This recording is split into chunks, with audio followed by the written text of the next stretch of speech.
कर्तव्य, नवरा होण्याचं कर्तव्य. तर इकडे येऊन चहा ठेवला. दुसरीकडे प्राजक्ताची एवढी माझ्यावर चिडचिड झाली ना सकाळ सकाळी. आता फक्त माझी कॉलर पकडायची बाकी आहे. तिने ते माहिती नाही. नको हात चांगले. One nation one fashion. Welcome all of you to the new day. आम्ही आलेलो आहे पनवेलच्या बस स्टँडवरती. आणि पनवेलच्या बस स्टँडवरती येण्याचं कारण असं आहे की आमचं एक पार्सल येते गावावरून. आमची बेस्ट फ्रेंड माझी आणि प्राजक्ताची घेऊन येते. ते आपल्याला कलेक्ट करायचं आहे आणि त्याच्यासाठी भर उन्हामध्ये दुपारचे 1 वाजता ईश्वरी पण आलेली आहे. से हाय टू एव्हरीवन. समोर आहे पनवेलचा बस स्टँड आणि गाडी आपली येणार आहे कोकणातून. दापोलीवरून गाडी येणार आहे. गाडीमध्ये आपली मैत्रीण आहे. मैत्रिणीकडे पार्सल आहे. कोण आहे ईश्वरी? फ्रेंड, आमची फ्रेंड सुप्रिया आणि माई म्हणजे याची माई आणि आमची सुप्रिया पार्सल घेऊन येते. बघूया काय पार्सल मध्ये येते. गेल्यानंतर कळेल, आल्यानंतर कळेल, घरी गेल्यावर कळेल. पण प्राजक्ताने मला इमिडिएटली पाठवलं जसं आहे तसं जा. त्यामुळे केस पण उचकडलेले आहेत. ईश्वरीचे पण केस तसेच आहेत आणि हिला प्रत्येक वेळेला आमच्या बरोबर यायचं असतं. त्याच्यामुळे आता आपण एसटी ची वाट बघूया कधी एसटी येते. तर आमची गाडी यायला अजून 10-15 मिनिटाचा वेळ आहे आणि जोपर्यंत गाडी येत नाही तोपर्यंत आपण थोडासा जरा पनवेल स्टँडचा फेरफटका मारूया. ओके. ईश्वरी पण माझ्या बरोबर. हे बघा खास कळगे आहेत सगळे. आणि एवढा खास कळगे नसले पाहिजेत ना बा. हा आपल्या पनवेलचा बस स्टँड आहे. हा पनवेलचा बस स्टँड कसा असला पाहिजे. चल गाड्या येतात बाळा. चल हो इकडे. आज काय झालंय सगळीकडे काय माहिती. फुल गर्दी आहे बस स्टँडला. फुल गर्दी. प्रत्येक गाडीमध्ये गर्दी आहे. या बाजूला गाड्या स्वारगेट, सोलापूर या बाजूला इकडे लागतात. आपल्या कोकणातल्या गाड्या दापोली, मंडणगड, गुवागड, चिपळूण या इकडे गाड्या लागतात. एवढे वर्ष आम्ही पनवेल मध्ये राहतोय पण कधी स्टँडला आल्यानंतर कधीच आलो नाही. आलीस का मला तू कधी? नाही ना. दत्तगुरु महाराज की जय. दत्तगुरूंचं मंदिर प्रत्येक आगारामध्ये जर तुम्ही गेलात तर दत्ताचं स्थान असतं, दत्ताचं मंदिर असतं. बऱ्याच ठिकाणी औदुंबराचं स्थान असतं. श्रीवर्धन बोरिवली गाडी आली. श्रीवर्धन बोरिवली गाडी. कळलं काय? इकडून गाड्या येतात आपल्या मुंबईकडून किंवा कोकणातून गाड्या या बाजूने येतात आणि या बाजूने बाहेर जातात आहे ना. तुला ऊन लागतंय खूप. मग या मुलीचं ना मला कधीच काय कळत नाही. हिला प्रत्येक वेळेला माझ्यासोबत यायचंच असतं. कुठे पण जा माझ्यासोबत पाहिजेत. पार्सल घेऊन झालं. ईश्वरी दाखव. हे बघा ते पार्सल आणलंय आणि पार्सल मध्ये काय ते घरी गेल्यानंतर बघूया. आणि सुप्रिया पूर्ण असं चेहऱ्याला वगैरे सगळं पूर्ण बांधून आली होती टोटल एकदम. त्याच्यामुळे तिच्याशी बोललो काय आहे काय नाही सगळं काही विचार केला. म्हणजे विचारलं तिला काय हवं, नको पाणी आणून देऊ का, नको म्हणाली. तो आता थेट घरात जायचं आहे. तू घरी जर पहिल्यांदा ओढून बघितलंस ना तर प्राजक्ता तुला ओरडेल. तुला माहितीये ना. स्वतःच बघेल. हा स्वतःच बघेल. लागली पैस आमची पैस लागली. हे प्राजक्ता गेल्यानंतर याच्यावर रिॲक्शन काय आहे ना ते आपण बघूया. बघणार नाही. गेल्या काढून बघणार नाही बघणार. ठीक आहे बघूया. आपली पैस आहे. जस्ट आता घरी आलोय आणि तुम्ही बघितलं असेल स्टँड वरून एक पार्सल घेऊन आलो. पार्सल मध्ये आहे ड्रेस आणि त्याचबरोबर आमची बेस्ट फ्रेंड ती खूप चांगले पदार्थ करते, चांगल्या गोष्टी करते. तर त्याच्यामध्ये मस्तपैकी पार्टिशन करून त्यांनी हे पौष्टिक लाडू आहेत आणि दुसरे रव्याचे लाडू आहेत. आणि हे पौष्टिक लाडू त्यांनी माझ्यासाठी दिलेत. हे खास मित्राची काळजी आहे तिला. हो बाई बाई बाई. आणि हे दुसरे लाडू आहेत ना ते या दोघींसाठी असतील. सो हे सगळं आणलंय. आता हे घालून बघणार आहेत कसं कसं काय काय किती कुठे माझ्या शिवायला दिलेला माझ्या साडीचा. Okay okay okay okay. छान शिवले रे. मस्त शिवले. ती पण माझीच मैत्रीण आहे कळलं का. दोघी पण. सुप्रिया तर बेस्ट फ्रेंड आहेच आहे पण जिने शिवलेत ना ड्रेस ती पण माझीच मैत्रीण आहे. म्हणजे आमच्यासोबत कॉलेजला होती. मस्त झकास मेनू प्राजक्ता. एकदम मजा येते. भाजणीचे वडे, गरम मसाल्याची आमटी, भात, ताक.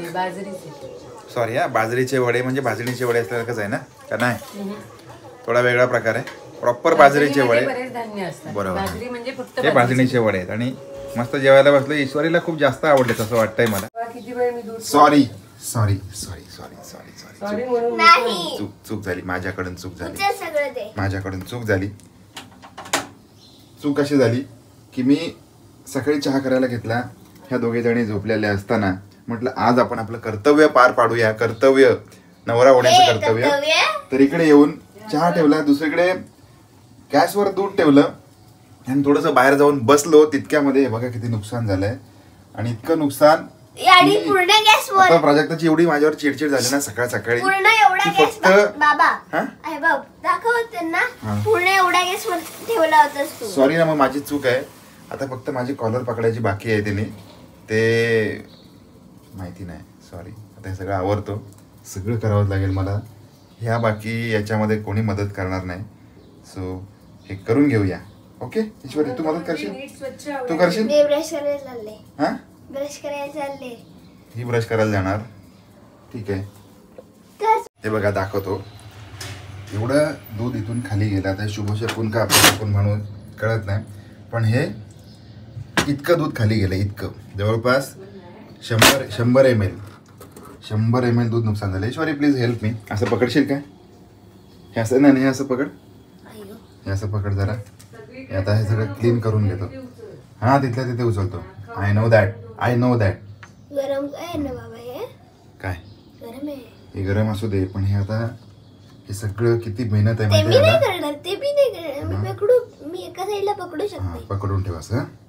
हे पकडून ठेवते ईश्वरी, तोपर्यंत मी हे सगळं क्लीन करून घेतो. ओके मध्ये. हा, पसरवू नको. इतकं सारं दूध, इतकं सारं म्हणजे जवळपास 100-125 ml दूध सकाळी वाया गेलंय. त्याच्यामुळे आता प्राजक्ता मला जर काही बोलली तर मी तिला काही बोलू पण शकत नाही, आणि माझी चूक होती, लक्ष दिलं नाही आणि एवढं नुकसान झालं सकाळी. आता सकाळी उठून दूध गेलं. आता दूध उतू जाणं किंवा काय म्हणता ओसांडून जाणं, जे काय आपल्या भाषेत म्हणत असाल, पण हे सकाळी जर झालं तर शुभ असतं की अशुभ असतं ते प्लीज कमेंट करा. आता शुभ अशुभ हे आपण कोणी मानतं कोणी मानत नाही, पण आपल्याकडे बऱ्याच वेळेला असं समज असतो आणि असं म्हणतात लोक. त्याच्यामुळे जस्ट एक मी विचारतो. सगळं करून झालं आणि मी जस्ट सांगतो प्राजक्ताला की सगळं काम मी होय ते सगळं सांडलं होतं ना, ते केलंय मी व्यवस्थित. हा, नक्की गेलंय एकदम पण जगा. मुळात घालवलंच का ते दूध? फुकट गेलं ना तेवढं दूध? फुकट म्हणजे जवळपास 100 ml 100 मिली मी तेच सांगते, फुकट का घालवलं? म्हणजे 10 रुपयाचं दूध, 10 नाही किती 5 रुपयाचं दूध गेलं. काय 5 रुपये जास्त? ती 40 रुपयाची दुधाची पिशवी आहे अर्धा लिटरची. हो, हा. त्यातलं 100 ml तरी मला असं वाटतं की गेलं म्हणून. एक चहाचं दूध खराब जाऊन गेलं. तुम्हाला कुठली कामं सांगायची म्हणजे ना, माझ्या डोक्याला ताप होतो, डबल काम होतात मला. नाही, आता पण- सुद्धा ते घाणेरडं पुसलेलं असेल सगळीकडे नाही, पराठे ओढलेले. आता आहे ना मी सगळं व्यवस्थित पुसून ठेवलंय माहितीये का. विचार ईश्वरीला तुमचं बघ. व्यवस्थित पुसणं म्हणजे मला मला नाही माहिती. माहिती. हा, मला नाही माहिती. तुमचं व्यवस्थित पुसणं मला माहितीये. ते एकदा फक्त दुधाचं पुसणार, तिथे फराटे ते दुधाचे तसेच असतात.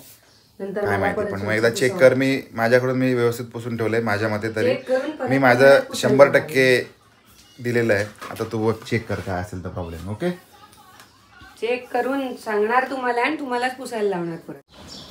गाडी कामाधंद्यामुळे काढायला मिळत नाही. तर गाडीची कंडिशन बघा, पूर्ण वरपासून खालपर्यंत धुळीने भरले. त्यामुळे पोरांनी फुल एन्जॉय केले, काय काय काढून ठेवले. तर आता हे साफ करावं लागेल आणि मी पण खाणार. प्राजक्ता बघू शकता समोरच्या बाजूला गेले वडापाव आणण्यासाठी. तर ते 4 वडापाव घेऊन येईल आणि त्याच्यानंतर मग आपण वडापाव खाऊया आणि मग पुढचा प्रवास असेल. सो चाललेलो आहे एक ठिकाणी शॉपिंगला. ईश्वरीसाठी काहीतरी घ्यायचं आहे म्हणून चाललो आहे. कळलं? बाबा सगळ्यांना माहितीच कुठे चाललं.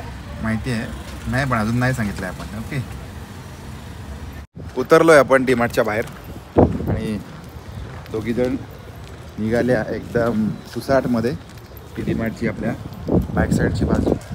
मागे आपण इकडे गाडी पार्क केली या बाजूला आणि आता आतमध्ये जाऊया. आणि खाल्लेला वडापावचा रॅपर प्राजक्ताने प्रॉपरली डस्टबिनमध्ये डंप केला आहे आणि आता चलो. आणि आम्हाला भेटायला कोण आलं बघा. हू केम टू मीट अस. अरे आपल्या तिकडचे चालू नाही ना. टोपी घेतात टोपी. बघू इकडं. मम्मा हे काढू याच्यातलं. एक कन्फ्युजन आहे आम्हाला, एक कन्फ्युजन याच्यामधला. हा कलर चांगला आहे का हा कलर चांगला आहे? मानेखाली घ्यायचं असं. बघू इकडे. त्याच्यात कलर बघूया आपण. हा कलर. तुम्ही अशा मॉलला आलात ना की कन्फ्यूज होण्यासाठी इतक्या गोष्टी आहेत इथे, इतक्या गोष्टी आहेत की त्याचा विचार पण करू शकत नाही. जेवढं बघाल तेवढं कमीच. आता एक पाऊच घेतला, आता इथे येऊन बघतोय तर अजून दुसरे पाऊच. त्याच्यामुळे कन्फ्यूज होण्यासाठी इथे खूप काही आहे, खूपच. तर आता चालू आहे टी शर्टची खरेदी. ही बना. अरे हे बघ ना इथं. Printed T shirt. फुल्ला गोळी ते आपण खेळतो नाही का. होय माहिती माहिती. होय.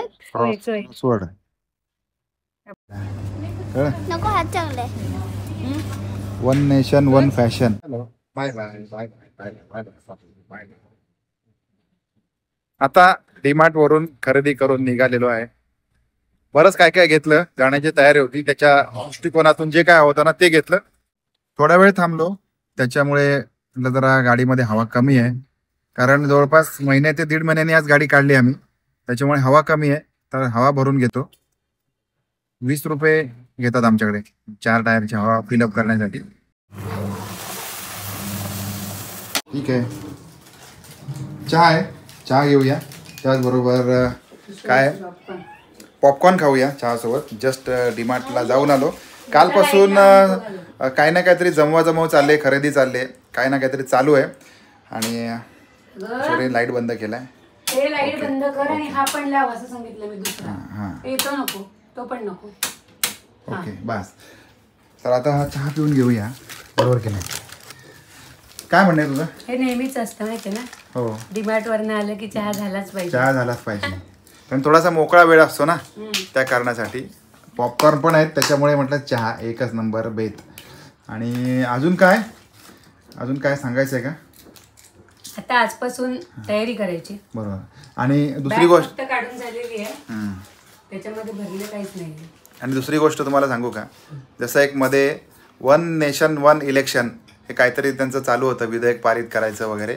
पण माझं काय म्हणणं आहे, एकंदर असा जो मी बघतोय लेडीजचा, बायकांचा अप्रोच, तर वन नेशन आणि वन फॅशन हा कायदा पारित झालाच पाहिजे. जेणेकरून एकच फॅशन दिसेल तुम्हाला सगळीकडे. आली तर एकच फॅशन, नाही तर काहीच नाही. साडी तर साडी, ड्रेस तर ड्रेस असा. म्हणजे काय होईल, जरा पॉकेट फ्रेंडली होईल. याचा सरकारने गांभीर्याने विचार करावा. हे विधेयक लवकरात लवकर घेऊन पारित करायला पाहिजे. अगदी बरोबर ना? One nation one fashion.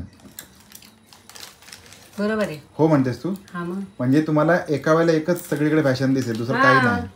त्याच्यामुळे व्हरायटी ऑफ फॅशन उपलब्ध नसतील मार्केटमध्ये. चालणार आहे का? असं काय होणार नाही. मग असं सरकार करू पण शकत नाही. आणि सरकारने केलं तरी हा कायदा बायका मानणार नाही.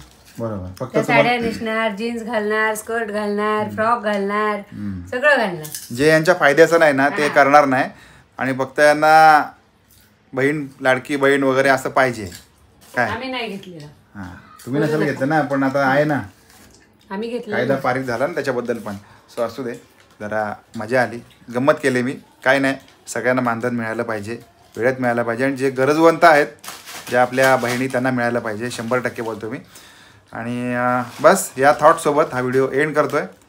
खूप वेळ दिलात हा ब्लॉग बघण्यासाठी, मनापासून धन्यवाद. खरंच. काय झालंय? साखर घातलीच नाहीयेस. घातली मी साखर. बघ पिऊन साखरच घातली नाहीयेस. काय सांगतेस? सो काहीतरी डबा पण उघडलेला दिसला. काहीतरी गडबड झाली माझ्याकडून एक्साइटमेंटमध्ये. ते जरा हे करतो आणि हा ब्लॉग एंड करतो इथे. भेटूया वेगळ्या ब्लॉगमध्ये, छानशा कौटुंबिक व्हिडिओमध्ये. तोपर्यंत बाय बाय.